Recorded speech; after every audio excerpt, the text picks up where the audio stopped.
This is a box. I'm gonna open it. Unboxing video. Alright, so this is a new airsoft gun that I got not too long ago. It is the VFC Scar-H. We're gonna be unboxing it, and I'm very excited for this because I have been waiting for this gun for about 8 months. It was out of stock for 8 months, and I finally got it. And I ordered it, and it came here. I'm excited. We're gonna do it, and we're gonna open the box.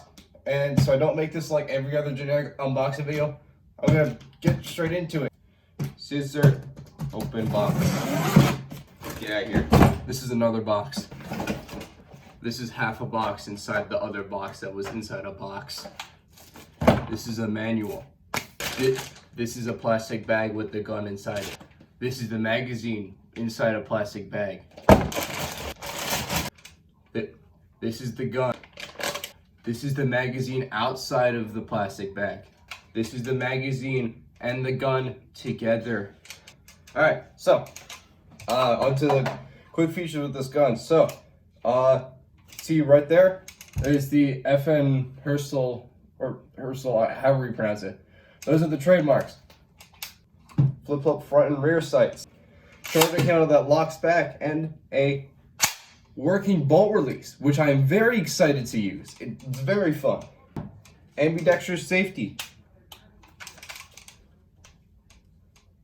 Very useful because I'm not a two-handed shooter. Am I stupid? I am a left-handed shooter, as you can see from my videos. So this can be quite useful. Folding stock. Ooh, look at that. Revolutionary. Collapsible stock. Ooh, look at that. Ooh, cheek riser. You see that? It's technology. I'm now going to do some accuracy tests real quick. Okay, so due to time, budget, and laziness, we're going to be using these as our targets. Bad guy 1. Bad guy 2. Bad guy 3. Bad guy 4. Alright, so here's the plan. So I got 4 targets set up. As you saw before, I mean naming them bad guy 1, bad guy 2, bad guy 3, and bad guy 4. Bad guy 1 is at that tree right there. It's about 20 feet away from going to be sitting right there with the scar in a prone position. Bad guy 2 is right there near the crash mat. It's about 40 feet away, I'd say. And this is estimates, also just looking at it. I don't think they're accurate, but heck it. Bad guy 3 is over near that crate right there where I'm pointing. Yeah, it looks like it. And then bad guy 4 right over there, about I'd say about 60-70 feet away. I think bad guy 3 is about 50 feet away, I'd say.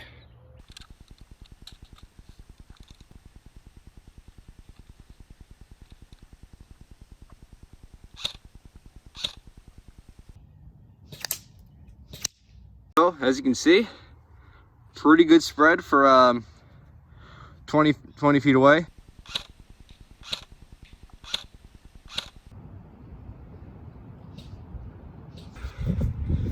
All right, still a little bit spread out, but still hitting the target.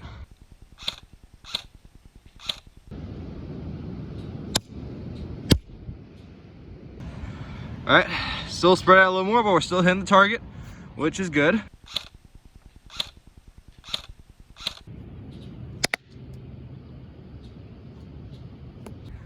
All right, so very few hits and a lot of misses.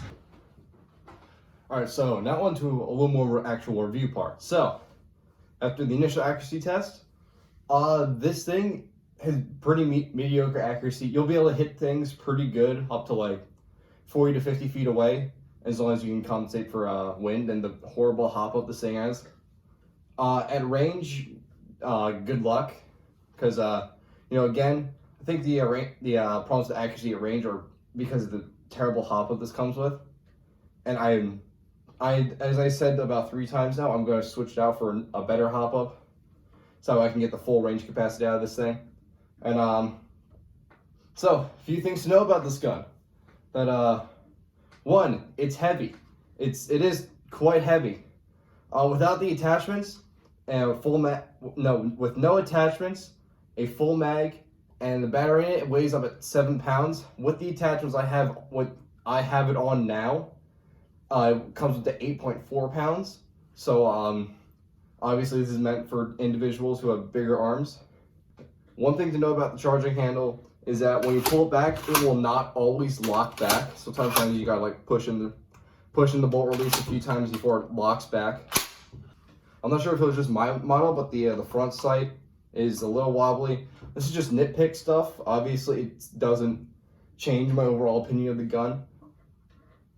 It does feel very good to use, and the trigger is very snappy. I like that for an AEG. The full auto mode, it does have a pretty good rate of fire, and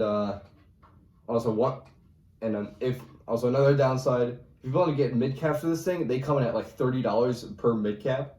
So unless you have like $90 extra left over to get like a solid 3 mid caps, which is about how much I go through in like 2 or 3 games, you're gonna want to stick with the high cap. The high cap does hold 500 rounds, and although it does hold a lot of ammo, I personally don't like high caps as much because, you know, the rattle. I don't like the rattle, especially since off camera my attacks are a little more stealthy, and you know, this, it's like running around with maracas.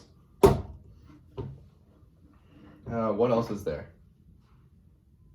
The folding stock is pretty nice because you can use in smaller confinements or in vehicles if you happen to go into Stop stuttering. If you happen to be going to a Milsim that has vehicles, you can bring this inside easily with the folding stock. Sling attachments points are here, right there, and right there below the PEC 15. I think that's pretty much it all I have to say about this. I think I'll do an additional review once I actually get some field time with this thing and once I throw in a new hop-up. Because I can tell right I'm going to like this thing, especially since I have an interest in the real life counterpart of the Scar. I think it is a very cool platform and is also very lefty friendly. Because as you saw from it, I'm lefty, and it's much easier to pull the mag out while my finger is on the mag release, rather than put my thumb on it, which is how I normally take care of mags. So yeah, that's pretty much all I have to say about the Scar for now. More gameplay will be coming soon once this whole coronavirus stuff is all over. Yeah, thank you all for watching. I will see you start. Now, when I'm gonna watch. Actually, no. I've got 4 hits to me today. You big team. Oh wait, 3. I'm on a spree. I don't want to leave. Did I stop? Cool, I got it. I'm Whoa! That's the wrong button.